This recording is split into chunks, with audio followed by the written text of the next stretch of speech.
HBO has just released more images from Game of Thrones Season 7 Episode 1. With the episode being titled Dragonstone and the episode description we were given a few days back, let's go ahead and make some predictions. Alright, so episode 1 will in fact be called Dragonstone, and the description, just for a quick refresher, was Jon organizes the defense of the North, Cersei tries to even the odds, and Daenerys comes home. Now, I really want to touch on this because I kind of didn't touch on it too much in my last video. Daenerys' middle name is Stormborn. She was in fact born in a storm right outside of Dragonstone in which her mother died. So she was given the middle name of Stormborn because she was born in the midst of a terrible storm. Daenerys comes home, it means that she comes home to Dragonstone. Now, we've known Daenerys is going to arrive in Dragonstone in the very first episode for a while now. What's interesting is that in these new pictures, we see Bran arriving at the wall. He is in fact greeted by Dolorous Edd and company. It's interesting, this look on Mira's face, because she kind of looks like, she might be happy that she finally gets a place where she knows she can lay her head, where she might have a good supper and then sleep in the warm bed. But I also want to quickly point out that may be Dark Sister in her waist.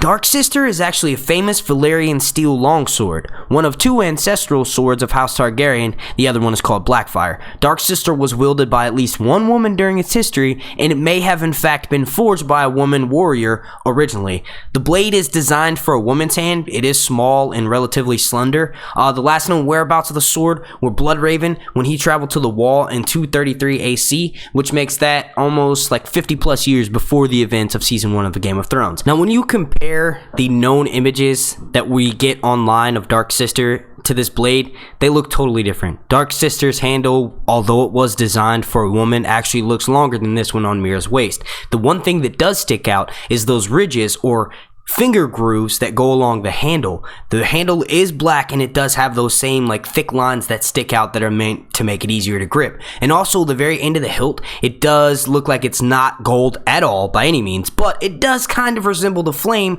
that is known to be on the end of the Dark Sister blade. Let me know down in the comment section if you think that Mira is wielding the Valyrian steel blade of Dark Sister. Now, I've predicted for a while now that once Bran and Mira arrived at the wall, Bran would likely send Mira home to either basically go tell her family what happened with Jojen and all that she's been through and how she journeyed north of the wall and came back home. And it could also be to rally troops as well. I do think that she will be leaving Bran, and that leaves us with the opportunity to possibly get to see Howland Reed. There's not too much to be said about the image of Dolorous Edd and the remaining Night Watch members. Oh, did I really say that wrong? I meant to say Dolorous Edd, because that is the correct way to say it. It honestly looks like they're probably going to greet Bran right away and then likely send word, that Bran is either on his way to Winterfell or send for Jon to come get him from Winterfell. I don't know if we're going to get a Stark reunion in episode 1, so I do think that Bran may spend the majority of the episode up at the wall, possibly giving us some more flashbacks. LOL, we get it, HBO. Daenerys is going to arrive at Dragonstone in episode 1. I'm the biggest Daenerys fan in the world, and I'm kind of getting sick of all these Daenerys images. So with that being said, let's talk about some different ones.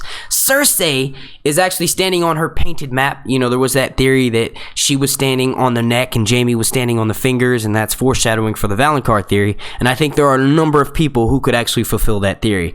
I will say that she's looking kind of a little bit lost in this image. She's almost looking down like she doesn't really know, she's gone so far, there's no turning back now. She's lost all of her children. This may be one of the moments in episode 1 where we see a little bit of her humanity.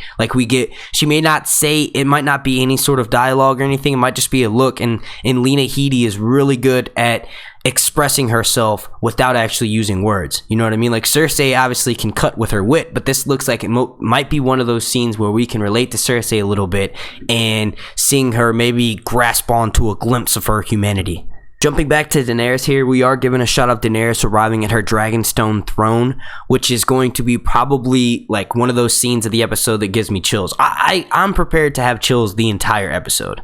We've waited this long, and now this moment is finally here. We haven't just been waiting since the end of season 6. We've been waiting since season 1, and we've been introduced to her character. Now, we do know that Kit or Jon Snow rather, is going to be organizing the defenses of the North. So it's interesting that we get this shot of Lyanna Stark standing up looking regal and about to give some orders, like saying, no matter whether you agree or not with Jon Snow, he is your king of the North. You have no choice. If he says dragon glass is more valuable than gold, then goddammit, dragon glass is more valuable than gold.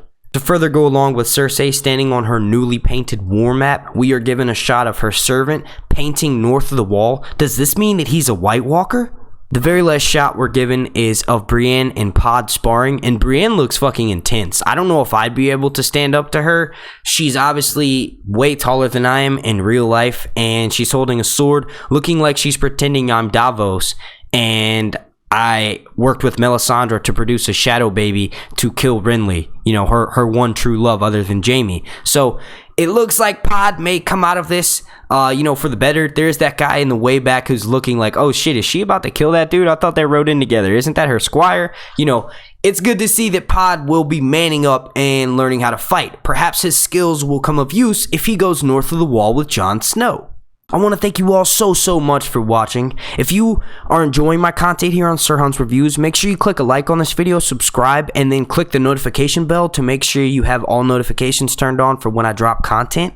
The like goal for this video will be 150, and if you would like to enter my contest for once I reach 10,000 subscribers here on YouTube, and you can win this lovely Daenerys Dark Horse figurine, all you have to do to enter that contest is like this video, comment down below, and make sure you subscribe to me here on YouTube. My name's Mark, and this has been Sir Hunt's Reviews.